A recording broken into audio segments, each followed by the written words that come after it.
Hello, hello, bienvenue dans les fondamentaux, toujours le module sur les valeurs où le but c'est de prendre des sujets, de les passer en noir et blanc, de les simplifier et de faire des études de valeurs pour comprendre un peu ce qui fait leur lumière, leur volume, leur lisibilité, la structure sous-jacente de ces images.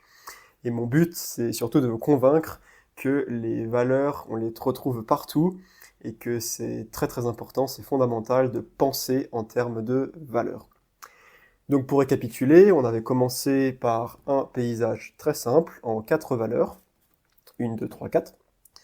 Ensuite, on était passé sur un sujet un tout petit peu plus compliqué, puisque c'est un sujet d'architecture qui demande d'être un peu plus précis dans le tracé. Un phare en 3 valeurs, 1, 2, 3, blanc, gris et noir. Et ensuite, pour changer un peu, on a fait un dessin au stylo d'un château encore un peu plus compliqué que le phare, puisque là on a davantage de niveaux de gris, davantage de valeurs. On avait vu aussi comment est-ce que juste en copiant les valeurs grossièrement, on peut arriver à reproduire une texture de forêt par exemple. Et donc aujourd'hui, on va encore augmenter un petit peu le niveau et complètement changer de sujet. On va faire une étude de valeur à partir d'une peinture très connue.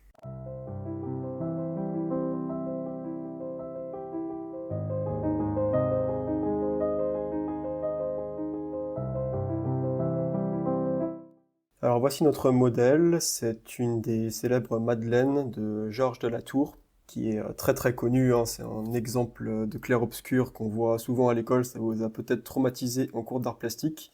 Donc c'est intéressant parce que là on a vraiment le concept de la lumière, et on va voir comment les valeurs peuvent retranscrire cette luminosité.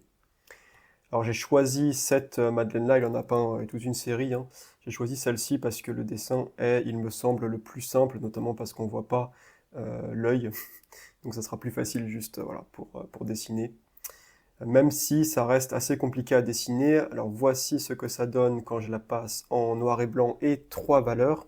Et mon but avec ça, c'est de vous montrer encore une fois, hein, que quel que soit le sujet, tant qu'il est assez contrasté, donc tant qu'il y a des zones de lumière et d'ombre bien définies, on peut simplifier le sujet en réduisant le nombre de valeurs. Et ce qu'on va faire, c'est comme ce qu'on a fait pour le phare, c'est tout simplement recopier les contours des valeurs le plus précisément possible.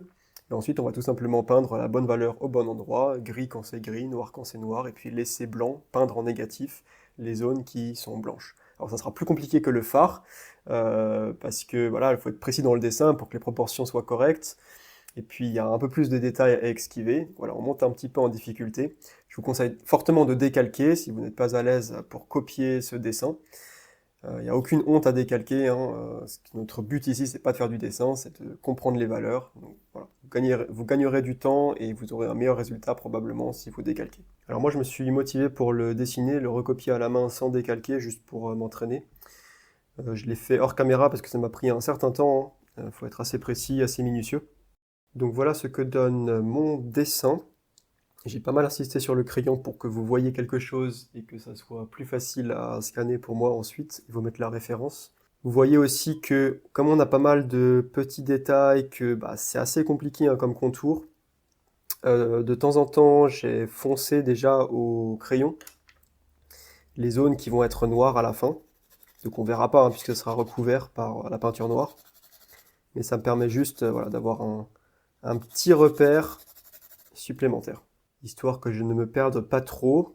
Et je vais commencer par faire un lavis gris partout, sauf dans les zones qui doivent rester blanches et que je vais peindre en négatif. Alors on en a quelques-unes, hein, de zones blanches. On a la bougie, la zone sous la bougie, un petit trou ici, le haut du crâne, l'avant ici de la table, le dessus du bras gauche, un petit bout ici, le haut de la poitrine et le visage. Donc ça fait pas mal, je vais essayer de tout retenir et de ne pas me planter. Alors j'ai légèrement incliné mon support, je vais faire un lavis assez scolaire avec des bandes horizontales. Je prends la goutte et j'y vais, donc la première chose à esquiver ça va être la bougie et le visage. J'ai une valeur un peu trop foncée pour un gris intermédiaire malheureusement, ok.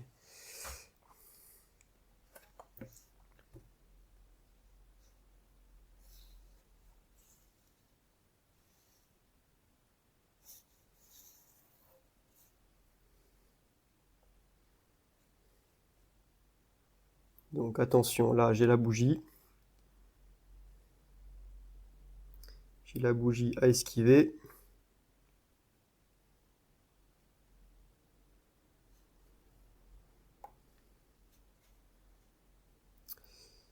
Et ici j'ai le visage.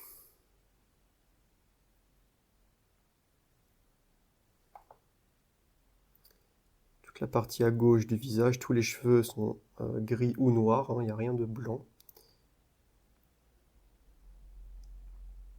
Voilà, j'y vais doucement.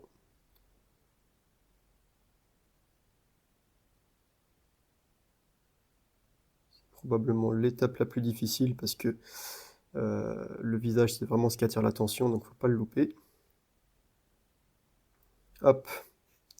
Alors, je suis sur un papier 100% coton, hein, donc ça aide pas mal à garder le flot de la peinture qui ne sèche pas en 2 minutes.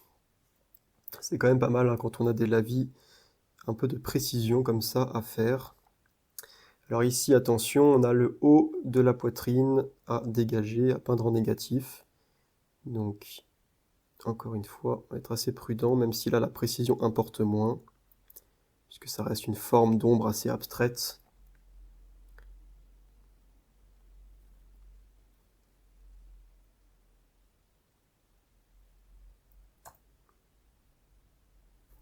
Hop. Voilà, un beau lavis uniforme, bien scolaire. Le pinceau est un peu petit, ce qui fait que j'ai pas vraiment la goutte, mais ça va le faire. Alors ici, il n'y a rien qui est blanc, hein, par le bras. Donc tout le bras ici, je le contourne. Le haut du bras est blanc. Et pour tout ce qui est du reste, c'est soit gris, soit noir. Donc je repasse par-dessus. J'ai quand même bien fait d'appuyer un peu mon trait parce que à repasser par-dessus comme ça, on le voit quand même moins. Hop, voilà, un gros pinceau, ça serait pas du luxe, mais ok. On va y arriver. Et ici, attention, il y a juste le haut de la table qui est blanc. Enfin, juste un petite forme ici qui se dégage. Vous voyez que c'est vraiment des formes abstraites. Toute la main, elle est noire, enfin grise, pardon. Hop, donc juste cette forme abstraite ici que je dégage. Hop.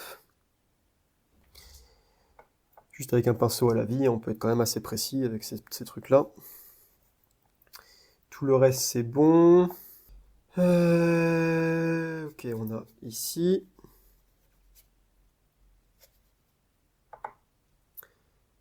Et il faut juste dégager cette zone ici qui fait des espèces de petites bandes verticales. Comme ça. Voilà, faut être bien concentré parce qu'on a vite fait d'oublier une zone. Et si on oublie de peindre, enfin de laisser blanche une zone qui doit être blanche, après c'est compliqué, hein. Hop, la bougie, très important de laisser blanc. La base de la bougie aussi.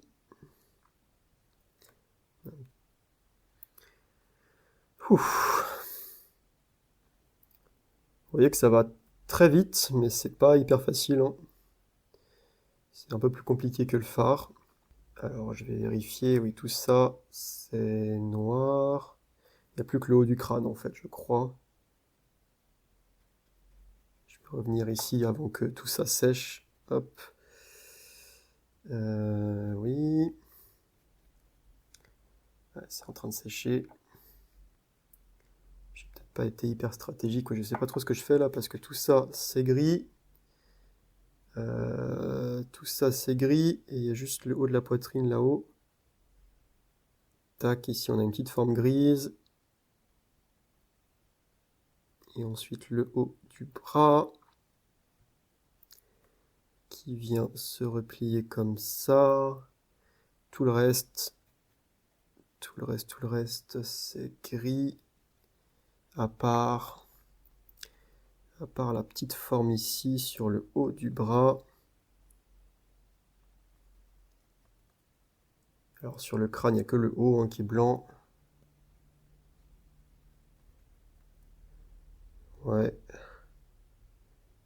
Les mains, c'est tout gris.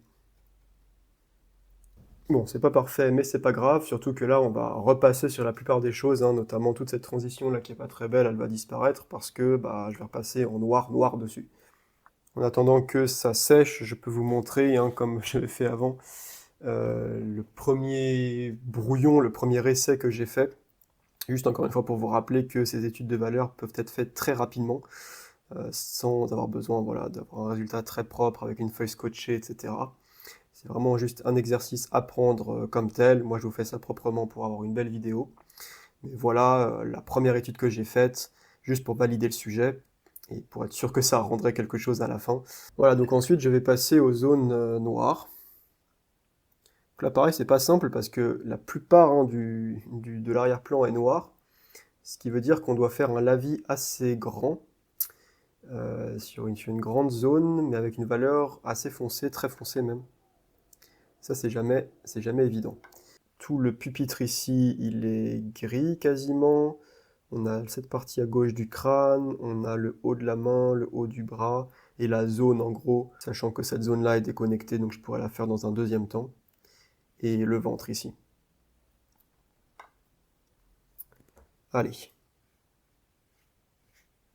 Vous voyez hein, que j'ai un pinceau assez sec. J'ai pas la goutte, mais voilà, c'est un peu inévitable quand on fait un lavis avec une valeur très foncée. Ce qu'on évite en général de faire à l'aquarelle hein, d'ailleurs. Mais ça va le faire. Donc là, j'ai la partie haute des cheveux qui prend un petit peu la lumière et qui doit être grise. Hop. Donc je la contourne.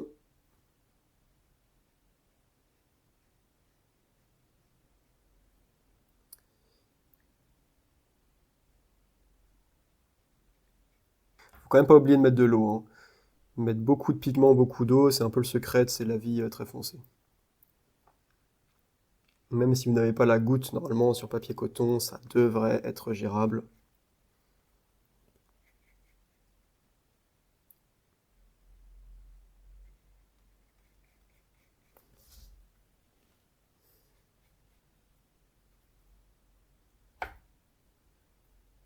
N'hésitez pas à prendre un gros pinceau, là le mien il est un peu limite.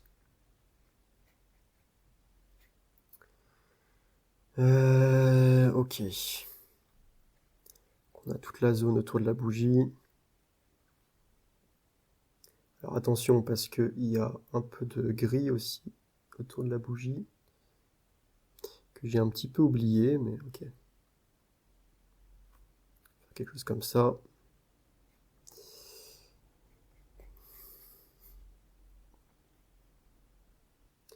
Oui, je suis pas en train de me tromper. C'est ça le plus dur, c'est de ne pas se perdre. Vraiment bien repérer à l'avance ce qu'il faut peindre et ce qu'il faut pas peindre.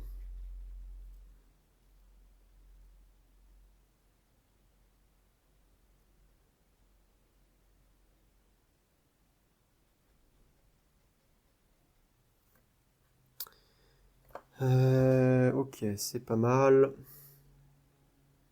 Je vais continuer toute cette zone là pour pas qu'il y ait de traces. Ici, on a encore les cheveux. Voilà, je les contourne juste, je fais des petits traits, voilà, histoire juste de donner un peu de texture. Même si vous ne faites pas ça, ça devrait rendre quelque chose de sympa. C'est pas essentiel.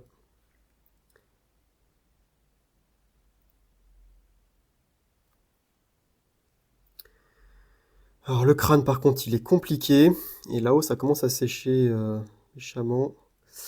Allez, je vais quand même... Je pense qu'il faut que j'esquive ça.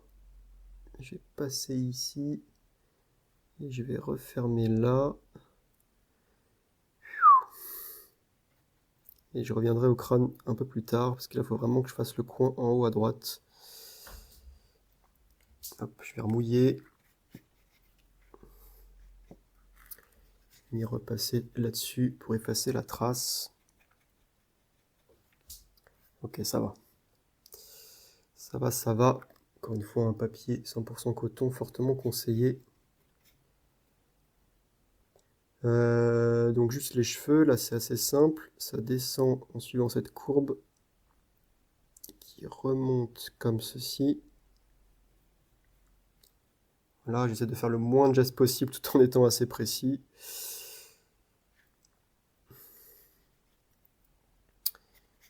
Hop. J'hésite pas à utiliser beaucoup de pigments. Je sais pas si vous voyez ce que je fais ici, mais... Ok, ensuite on a tout le bras ici. Hop. Je réfléchis pas du tout à ce que ça rend, hein. Actuellement, j'ai vraiment le nez dans le guidon, je suis hyper concentré, enfin modulo le fait que je commente, ce qui complique un peu les choses, mais bon, je suis le plus concentré possible sur juste mettre la valeur qu'il faut au bon endroit sans me planter et assez rapidement pour pas laisser de traces, ou le moins possible. Et je ne suis pas du tout en train de me poser des questions sur est-ce que ça rend bien ou pas. J'en ai aucune idée, je ne prends pas une seconde pour me reculer. Je suis en train de juste copier bêtement les valeurs, en suivant l'espèce de carte de valeurs que me donne ma référence. Et je vois par exemple ici, il faut que je fasse un peu attention, que je contourne le ventre.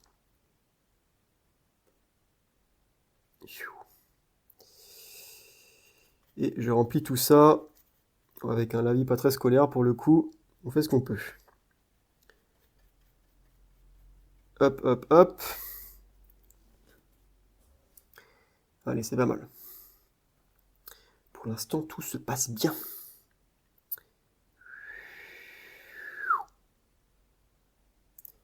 Hop.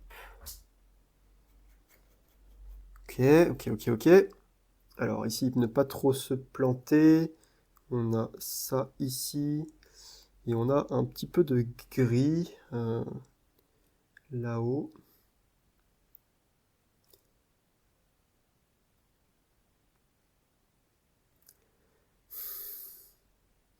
Ouais, je tiens le pinceau assez proche hein, quand c'est un peu trop dans les détails, pour être un peu plus précis. Même si c'est un pinceau à la vie, en général je vous dis qu'il faut le tenir par le bout. Là il faut que je sois précis. Voilà. Voilà. Et là comme j'ai fini un peu de détailler, je vais le reprendre un peu plus loin. Et là...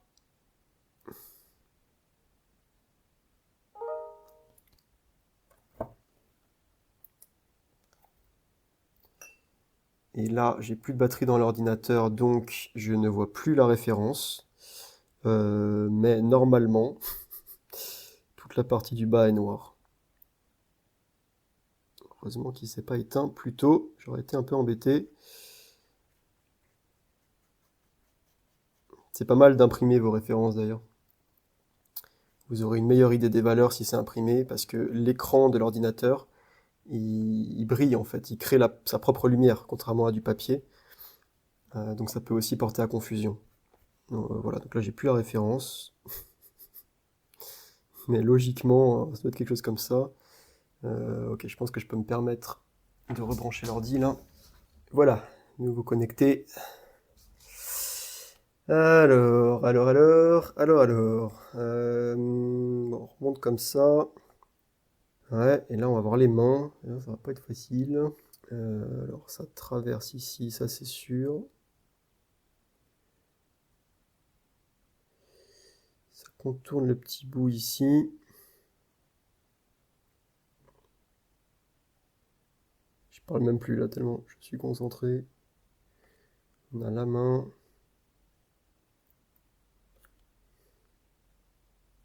Encore une fois, je sais pas ce que ça rend du tout à ce stade. Vous le savez, moi je ne sais pas. J'ai encore le nez dedans. Ce sera la surprise dans 2 minutes. Est-ce que ça a à peu près fonctionné ou pas? Vous pouvez me le mettre dès maintenant en commentaire. Alors, hop. Ici, on a un tout petit bout gris. Ici aussi. C'est précis quand même, hein. On voit qu'on a quand même pas mal monté en difficulté depuis le phare. Après, c'est voilà, c'est qu'une question de s'entraîner à manier le pinceau, quoi, hein. C'est la dextérité. Il n'y a rien de magique, quoi. On fait un dessin précis. On met les valeurs qu'il faut au bon endroit. Et puis voilà. C'est aussi simple que ça, la peinture. Ouais, là ça se rétrécit, mais ça connecte quand même, hein. Le noir de l'ombre ici connecte avec le noir du bras. Alors on n'a pas fini quand même, hein. On n'a pas le contraste, hein, au niveau du visage entre le visage et les cheveux en arrière-plan. Donc on va y remédier tout de suite. Alors j'ai changé de pinceau parce que c'est une zone un peu plus petite, hein, donc j'ai pris un pinceau un peu plus précis.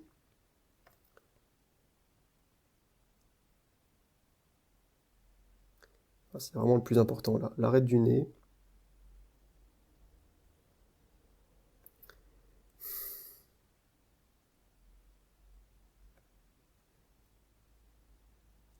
Profil de la bouche. Et le menton.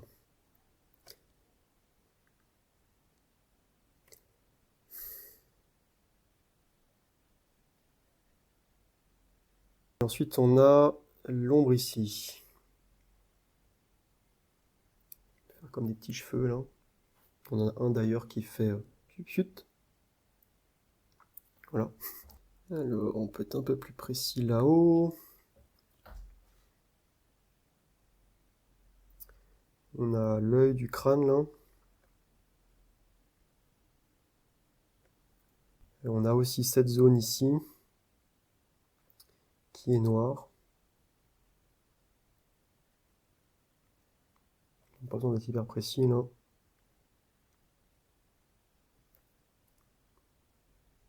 Qu'est-ce que j'ai oublié?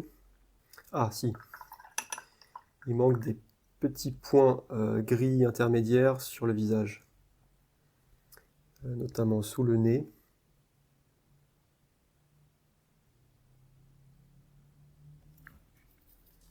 Non, il est trop foncé mon gris intermédiaire là par contre. C'est mieux. Au niveau de la lèvre. Et ici aussi. Je crois que c'est tout.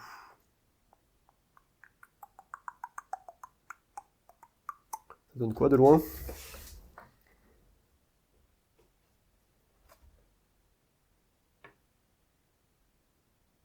Ah voilà, finalement on s'en sort. Vous voyez que ça fonctionne pas mal quand même, hein.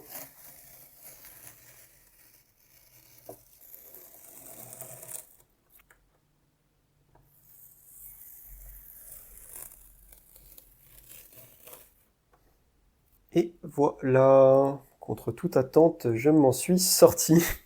C'était pas gagné quand on voyait le résultat au milieu du processus. Mais c'est ça qui est assez magique, hein. Il faut se faire confiance, suivre la carte des valeurs, les recopier, mettre les bonnes valeurs au bon endroit, même sur un exemple très simplifié en 3 valeurs comme ici. Et ça marche vraiment quasiment à tous les coups, hein. Il faut vraiment rater le dessin, avoir un dessin trop approximatif, ou vraiment se planter dans les positions des valeurs, se perdre, pour que ça ne fonctionne pas au final. Après, bien sûr, plus votre lavis est propre, mieux c'est, etc. Mais même avec un lavis approximatif, pas forcément très propre, on obtient en général un résultat qui fonctionne, dans le sens où là, par exemple, on a la lumière, on a le clair-obscur. La scène, la composition est parfaitement identifiable, on comprend très bien ce que c'est. Donc c'est vraiment un moyen quasiment universel de simplifier les choses et d'obtenir tout de suite un résultat intéressant sans se poser des questions existentielles. Ça vous montre en fait la méthode de base pour analyser une image complexe, en extraire sa carte de valeur et en faire une première peinture, une première étude comme on dit, qui peut ensuite servir de base à voilà, plus de complexité, rajouter plus de nuances de gris ou passer en couleur. Merci d'avoir suivi cette vidéo. La semaine prochaine, on changera encore de sujet, on fera un aigle et on s'approche doucement de la fin de ce module. Bientôt, promis, on arrêtera de peindre en gris On passera en couleur. À la prochaine!